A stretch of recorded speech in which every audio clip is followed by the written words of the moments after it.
Hello students, in this biology video, today we will learn structure of anatropous ovule, then megasporogenesis, then development of female gametophyte and pollination. In previous video, we have studied microsporogenesis and development of male gametophyte. Microsporogenesis ची process आणि mail गॅमेटोफाइट कसं तयार होतं हे आपण या आधीच्या व्हिडिओमध्ये पाहिलेलं आहे.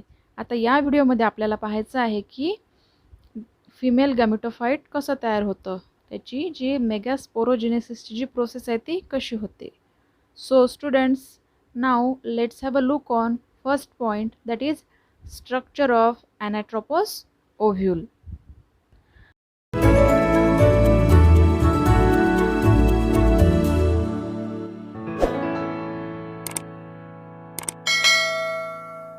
First point, that is structure of anatropous ovule. आता anatropous ovule म्हणजे anatropous ovule हा एक ओव्ह्यूलचा एक टाइप आहे. It's a common type of ovule and anatropous ovule has a inverted structure. It is attached to the top and its opening at the bottom. म्हणजे ते ovule असं टॉपला attach असतं आणि त्याचं ओपनिंग आहे ते बॉटमला होतो. So it is called anatropous ovule. And ovule means काय? अंडाशय. And ovule contain the female germ cell of a plant. फिमेलचे जे germ cell आहे ते कशामध्ये असतात? ओव्ह्यूल मध्ये. Each ovule develops inside the ovary and it's attached to the placenta by a small stalk called funiculus. Ovule हे कशामध्ये असतं? ओव्हरीमध्ये. आणि is attach to the placenta. ते कशाने अटॅच असतं? Placenta by a small stalk called funiculus. प्लॅसेंटाने जे अटॅच असतं त्या स्टॉकला काय म्हटलेलं आहे ते? Funiculus. The place of attachment of funiculus with the main body of ovule is called hilum. In angiosperm the most common type of ovule is anatropous, in which micropyle is directed downwards and is present adjacent to the funiculus. The ovule consists of central parenchymatous tissue, the nucleus, which is surrounded usually by two protective coverings called integuments, while outer and inner integument. आता anatropous ovule हे एक ओव्ह्यूलचा एक common type आहे आणि हे जे ovule आहे हे कशापासून बनलेलं आहे? Central parenchymatous tissue. आणि त्याचं जे न्यूक्लियस आहे ते two protective coverings. It has a two protective coverings that is called integuments. And integuments are outer and inner integuments. A narrow opening at the apex of the ovule is called micropyle. Chalaza is the base of ovule directly opposite to micropyle. Embryo sac is oval multicellular structure embedded in the nucleus. आणि याचं जे narrow opening आहे at the apex of the ovule त्यालाच काय म्हटलेलं आहे इथे? मायक्रोपाईल. आता इथे खाली फिगर 1.6 दिलेली आहे anatropous ovule. आता ही फिगर आता आपण पाहूया. हे इथे जे तुम्हाला हे स्ट्रक्चर दिसत आहे हे काय आहे? anatropous ovule. What is ovule? Ovule that it contains the germ cell for the reproduction. आता हे जे anatropous ovule आहे स्ट्रक्चर कसं आहे? It has a inverted structure. It is attached to the top and opening at bottom. And this anatropous ovule is attached by placenta.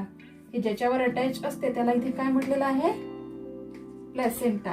It is attach to placenta by a stalk. हा जे दिसत आहे खाली दिस is stock आणि या स्टॉकलाच काय म्हटलं आहे? Funicle. And this funicle is attach to the main body. हा फ्युनिकल जिथे मेन बॉडीला अटॅच असतो त्याला काय म्हटलेलं आहे? हिलम. आता इथे ओव्ह्यूल म्हटल्यावर त्याच्यामध्ये एग्स येणार. Eggs is for the fertilization. एग्समुळे त्याचं फर्टिलायझेशन होतं. सो इथे ओव्ह्यूलच्या आतमध्ये इथे काय आहे? दिस आर एग्स. हे nucleus. This is nucleus. And this nucleus is covered by two outer coverings. हे न्यूक्लियस जे आहे त्याला टू कव्हरिंग्स आहेत. इनर जे आहे इनर कव्हरिंग त्याला म्हटलं आहे, त्याला इंटेग्युमेंट्स असं म्हटलं आहे. दिस इज इनर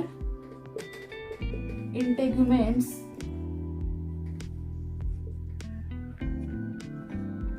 अँड जे आउटर आहे त्याला काय म्हटलं आहे, बाहेरचं आउटर इंटेग्युमेंट्स. आणि हे जे आहे हे this is secondary nucleus. It is called secondary nucleus. This is embryo sac. Embryo sac. So this is the structure of anatropous ovule. पुन्हा पहा, जे अॅनाट्रोपस ओव्ह्यूल आहे हे कशाने अटॅच होतं, placenta by a small stalk. आणि त्या स्टॉकला काय म्हटलं इथे, फ्युनिकल. आणि हे फ्युनिकल ज्या मेन बॉडीला जिथे अटॅच असतं ओव्ह्यूलला त्यालाच काय म्हटलेलं आहे, हिलम. आणि हे काय आहे इथे nucleus. This is eggs.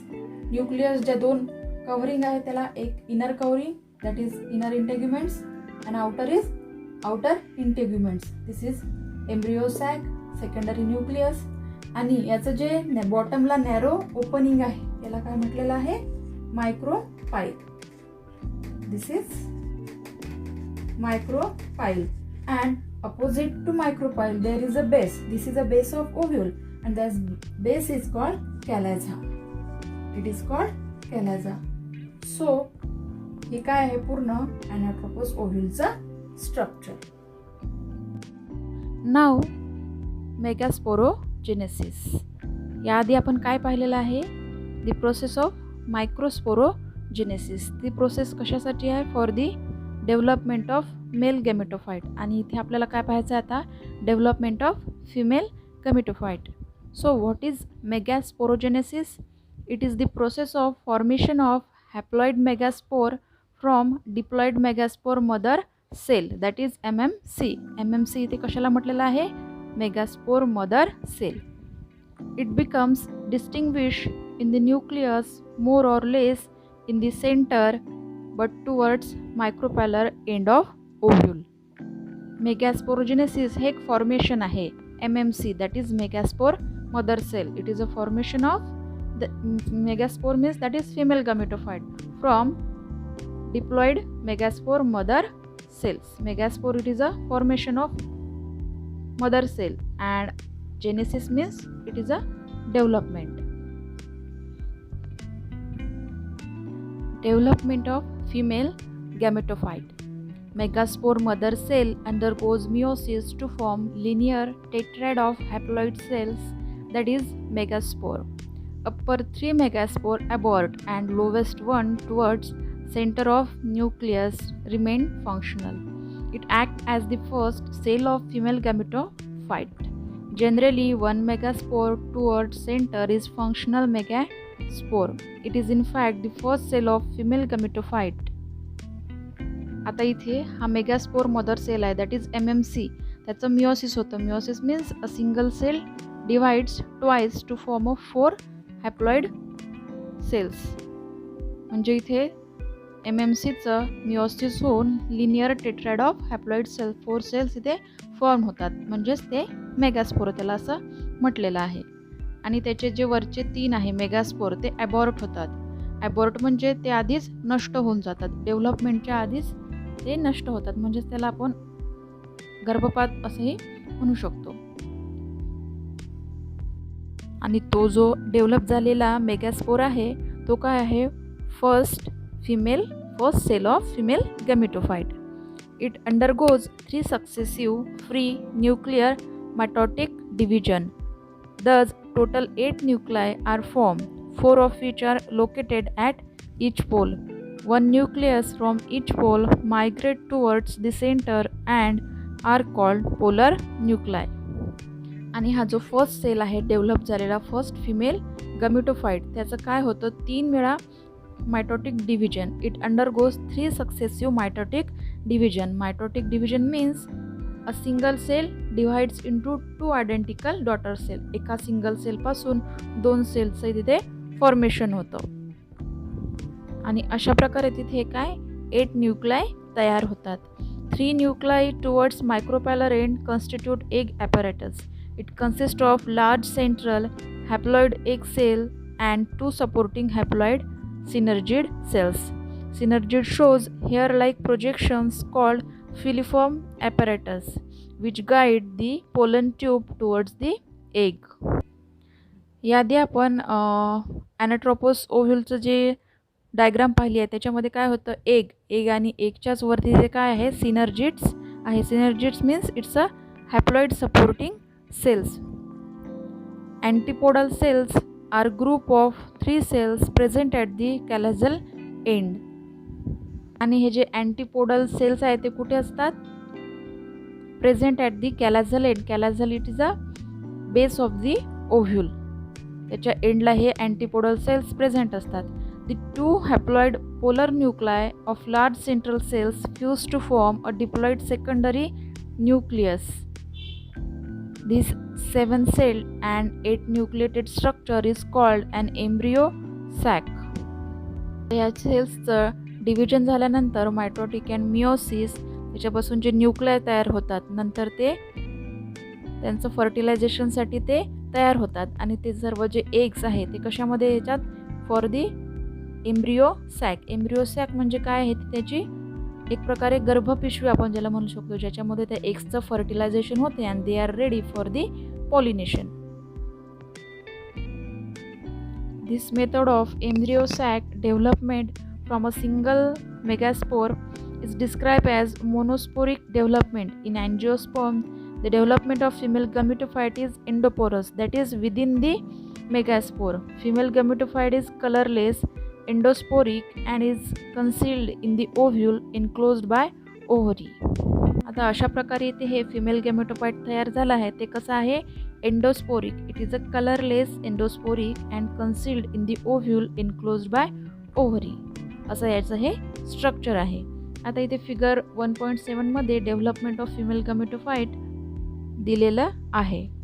So let's have a look on figure 1.7 development of female गॅमेटोफाइट.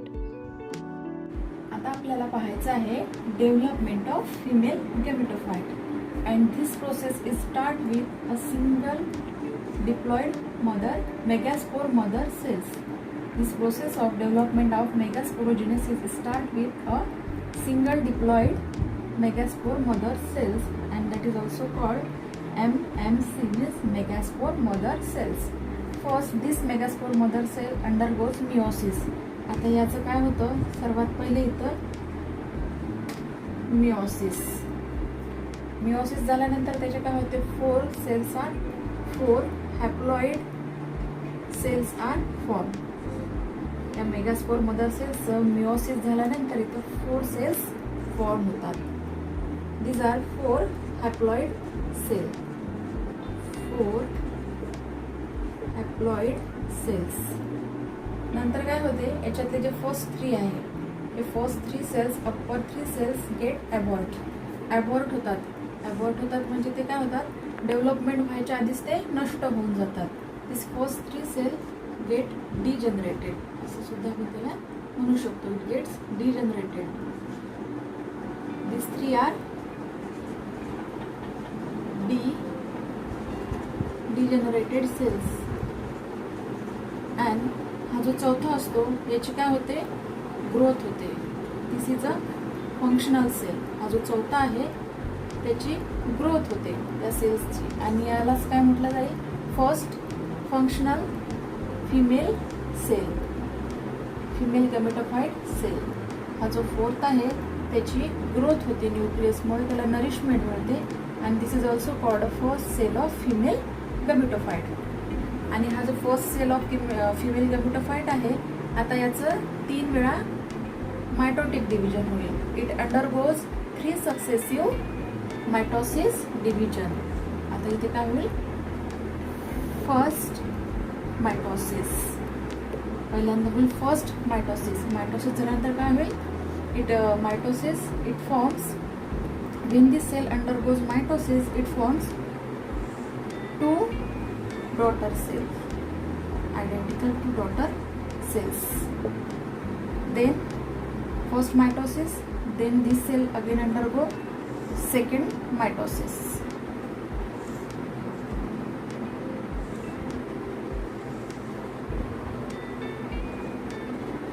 This is second mitosis, and here third mitosis. Third mitosis झाल्यानंतर इथे काय फॉर्म होईल, एक 8 nucleated structure like this.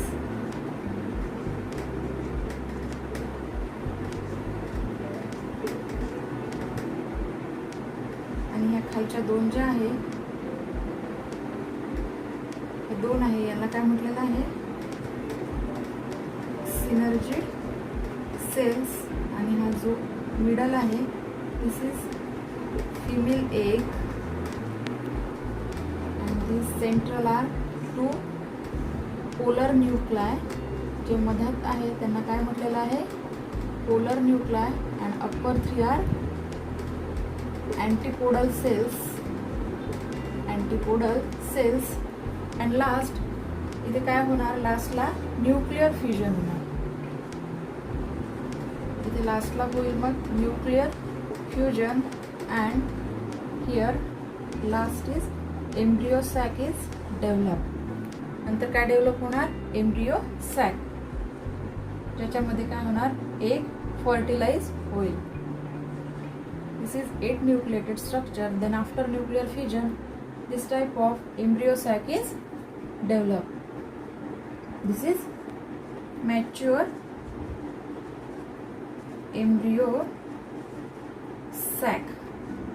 After this 7 nucleated structure, it undergoes nuclear fusion, and this mature embryo sac is developed. And this process of formation of mature embryo sac is also called as monosporic development. या प्रोसेसला सुद्धा असं काय म्हटलं जातं, monosporic development. So this process is called as development of female gametophyte. म्हणजे female गॅमेटोफाइट कसं develop होतं हे या प्रोसेसच्या थ्रू तुम्हाला कळलेलंच असेल. पुन्हा एकदा पाहू आपण. फर्स्ट काय झालेलं आहे इथे, MMC means megaspore mother cells. Diploid megaspore mother cells first undergoes meiosis. मिओसिसमुळे काय होईल, इथं 4 हॅप्लॉइड सेल्स फॉर्म होतील. 4 हॅप्लॉइड सेल्सपैकी फर्स्ट 3 गेट डिजनरेटेड, ते डिजनरेटेड होईल, अबॉर्ट होईल. आणि जो चौथा आहे त्याची ग्रोथ होईल functional. This is a functional cell. It is also called as first female gametophyte cell. आणि हा जो फर्स्ट फिमेल गॅमेटोफाइट सेल आहे त्याचं 3 वेळा मायटोसिस होईल. It undergoes 3 mitosis division, first mitosis, second mitosis and third mitosis. नंतर इथे असं 7 न्यूक्लिएटेड स्ट्रक्चर तयार होईल. नंतर लास्टला इथे न्यूक्लिअर फ्युजन झाल्यानंतर असा मॅच्युअर एम्ब्रियो सॅक तयार होईल आणि त्याच्यामध्ये एग हे फर्टिलायझेशनसाठी तयार होईल. So this is the process of megasporogenesis. In contrast, cross-pollination is the transfer of pollen grains from the anther of one flower to the stigma of another flower of different plants of a same species. Pollination can be further divided into 3 types on the basis of source of pollination. आता हे जे इथे pollination होते ते 2 प्रकारे होते, म्हणजे एक सेल्फ पॉलिनेशन आहे आणि एक क्रॉस पॉलिनेशन आहे. सेल्फ पॉलिनेशनमध्ये काय होते की जे पॉलिनेशन आहे ते एका सिंगल फ्लावरमध्ये होते किंवा 2 फ्लावर, म्हणजे एकाच फ्लावरच्या अँथर आणि स्टिग्मामध्ये होते. Anther is transfer from stigma of a same flower, म्हणजे एकाच फ्लावर, किंवा it pollination 2 flowers on a single plant, म्हणजे एका सिंगल प्लांटच्याच 2 फ्लावरमध्ये होते किंवा एकाच प्लांटच्या एका फ्लावरमध्ये होते. That is self pollination. And cross pollination, it is a transfer of pollen grains from the anther of one flower to the stigma of another flower. हे एका फ्लावरच्या अँथरपासून दुसऱ्या फ्लावरच्या स्टिग्मामध्ये इथे पोलन ग्रेन्स ट्रान्सफर होतात, पण different plants. Pollen grains are transferred of anther of one plant to the stigma of the other plants. That is here plants are different but its species are same. म्हणजे plants हे वेगळे असतात आणि त्याची जात, त्या प्लांटची जात ही एकच असते. And pollination can further divided into 3 types. आता या पॉलिनेशनचे इथे 3 टाईप्स दिले आहे. First is autogamy, second is geitonogamy and third is xenogamy. आता फर्स्ट जो टाईप आहे ऑटोगॅमी, त्यालाच काय म्हटलेलं आहे, सेल्फ पॉलिनेशन. जसं सेम सेल्फ पॉलिनेशनमध्ये होतं तसेच या टाईपमध्ये होतं. It is a type of pollination in which bisexual flower is pollinated by its own pollen grains. Offsprings are genetically identical to their parents. इथे सेल्फ पॉलिनेशन होतं आणि जो ऑफस्प्रिंग तयार होतो तो त्याच्या पॅरेंट्ससारखाच आयडेंटिकल असतो. इथे एक्झाम्पल दिलेलं आहे पी. नंतर जिॲटोनोगॅमीमध्ये काय होतं, it is further transfer of pollen grain through the stigma of different flower produce on the same plant.